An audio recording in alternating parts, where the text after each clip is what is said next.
대기업 집단의 지배력을 확대하는 편법이라고 비판받았던 순환출자가 큰 폭으로 감소한 것으로 나타났습니다.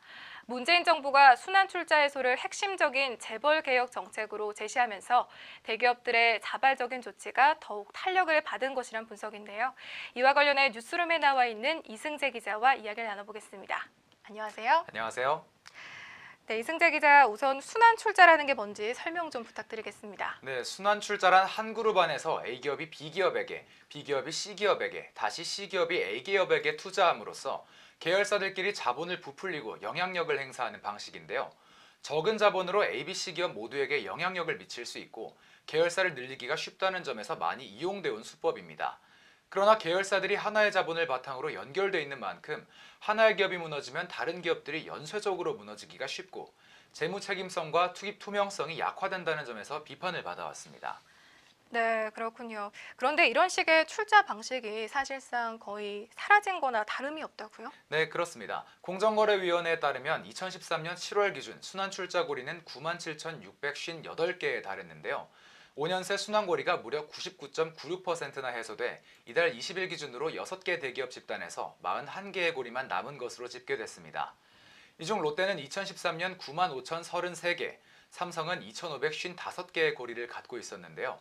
롯데는 순환출자고리를 완전히 해소했고요. 삼성도 4개의 순환출자고리만 남아있는 걸로 확인됐습니다. 네, 99.96%라면 정말 거의 다 해소된 거라 봐도 무방하겠는데요. 이 네, 계기가 그렇습니다. 무엇일까요?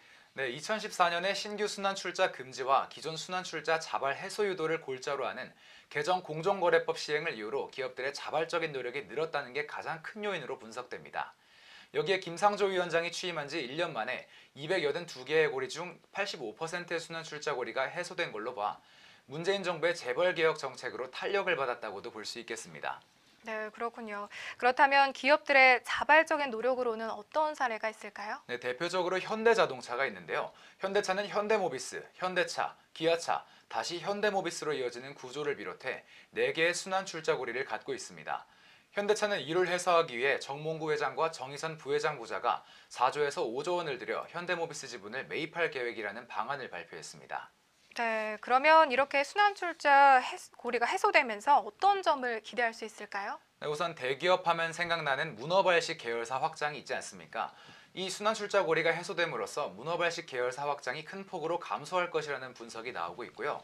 경영의 책임성과 투명성을 강화하려는 노력도 계속될 것으로 보입니다.